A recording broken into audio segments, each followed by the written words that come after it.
গেল তো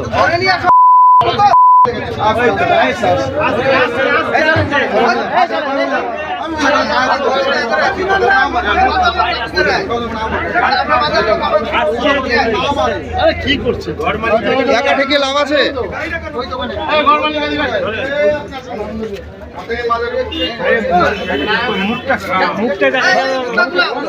চলুন তো খোলা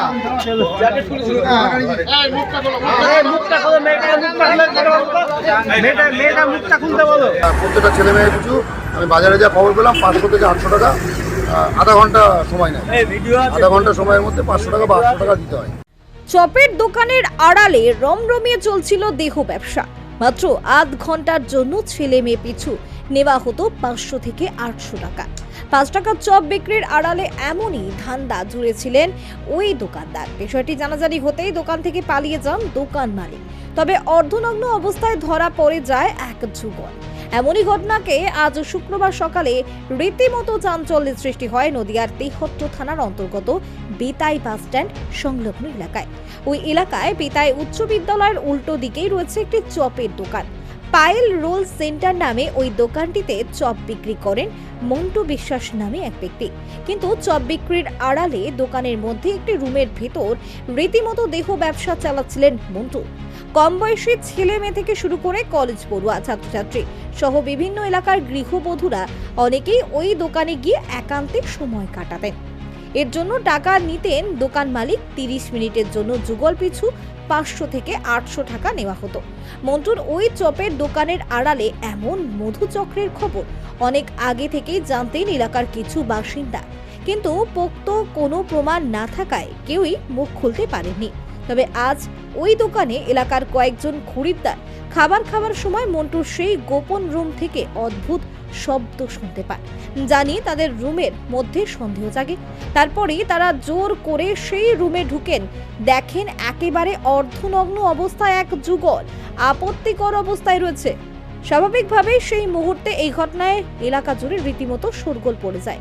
এদিকে পুলিশও এই ঘটনার খবর পেয়ে দ্রুত ঘটনাস্থলে হাজির হয় এবং এই যুগলকে আটক করে থানায় নিয়ে যায়। চপের দোকানের আড়ালে দেহ ব্যবসার এই ঘটনায় পর্দা ফাঁস হওয়ার পর এলাকার বাসিন্দারা দাবি জানিয়েছেন মন্টুর ওই দোকান যেন বন্ধ করে দেওয়া হয়।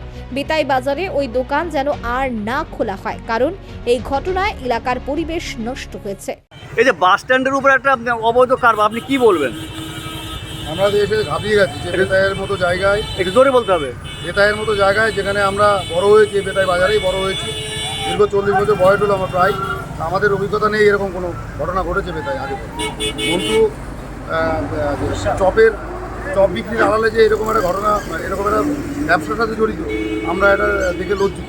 বেতাই বাসী হিসেবে আমাদের লজ্জা, এটা হওয়া উচিত ছিল না। বেতাই যে কাজটা হয়েছে কি পয়সার বিনিময় করতো? হ্যাঁ, পয়সার বিনিময়ে। এবং প্রত্যেকটা ছেলে মেয়ে কিছু আমি বাজারে যা খবর পেলাম 500 থেকে 800 টাকা আধা ঘন্টা সময় নেয়। আধা ঘন্টা সময়ের মধ্যে 500 টাকা বা 800 টাকা দিতে হয়। এটা আমি বাজারে খবর পেলাম। আচ্ছা, বাজারের ব্যবসা হিসেবে আপনারা কি চাইছেন? ব্যবসা হিসাবে আমরা চাইছি বাজারে যেন ওর দোকানটা না থাকে। ওরকম একটা জানোয়ার নরকের কীট যেন আমাদের বাজারে আর দোকানদারি না করতে পারে, তার সুব্যবস্থা আমরা বাজার কমিটির কাছে আপিল করব যাতে আগামী দিনে করে। এ কি আগে পরে কি এই ধরনের ব্যাকগ্রাউন্ড আছেই না? দীর্ঘদিন ধরে এটা করছে এবং আমরা রানেবাই দোকানদারদের কাছ থেকে শুনেছি যে দীর্ঘদিন ধরে এটা ও করছে এবং এর উপরেই ওর জীবিকা। বেতাই বাজারে মধুচক্রের এই ঘটনায় বাজার কমিটির সম্পাদক পার্থ বিশ্বাস কি জানিয়েছেন শুনুন। বাস স্ট্যান্ডে প্রকাশ্যে একটা চপের দোকানে মধুচক্রের আসর, এই বিষয়ে আপনি কি বলবেন বাজার কমিটির সম্পাদক হিসেবে? এটা সত্যি কথা বলতে কি আমাদের হাতে খোঁজ ছিল, আমরা পাচ্ছিলাম না সম্পর্কটা খুঁজে পেতে। আজকে কিছুক্ষণ আগে আমাদের এই বেতাই বাজারে কিছু ছেলেপেলে খবরটা দেয় এবং তারাই নিজেরা দেখি যে শুদ্ধ হয়ে ধরেছে এবং আমাকে পরে খবর দেয়। আমি ওখানে পৌঁছাই, তারপর পুলিশকে তাদেরকে খবর দেওয়া হয়। পুলিশের আমরা হ্যান্ড ওভার করেছি। বেতাই বাজারের উপরে একটা বড় ঘটনা এটা, তাই না? আমরা আগেই পথেই একটা চিন্তাভাবনা ছিলাম যেটা ধরার জন্য, তাদের ধরা পড়েছে, সেটা ভালো। আচ্ছা, ওরা যখন ধরা পড়ে এখন কী অবস্থা ছিল ওরা কিছু জানা গেছে? খুব বাজে অবস্থায় ছিল। যারা প্রকাশ্যে দেখেছেন তারা দেখেছেন উলঙ্গ অবস্থায় ছিল মোটামুটি। এইবার সেই অবস্থায় আমাদের ধরা পড়েছে এবং তখন জনরস যেটা হয়, পাবলিক এটা ভাঙচুর করেছে। আমি গিয়ে ওটা পুলিশের উপর হ্যান্ড বাজারের পক্ষে এই ধরনের ঘটনা, আপনি বাজারের সম্পাদক হিসেবে আপনি কি বলবেন, কি এটা চাইছেন? খুবই খারাপ দুঃখজনক ঘটনা।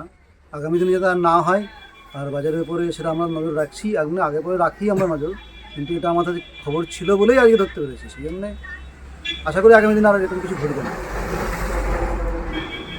বাজার কমিটির পক্ষ থেকে কোনো কি অভিযোগ জানানো হবে, পার্সোনাল আলাদা হবে? অবশ্যই জানানো অবশ্যই হবে, কারণ বেতাই বাজারের শুধু না, বেতাই এলাকার এখানে বিষয়, টোটাল মানুষজন যখন যেটা চাচ্ছে সেটা নিশ্চয়ই ব্যবস্থা হবে, অবশ্যই ব্যবস্থা হবে, কেন হবে?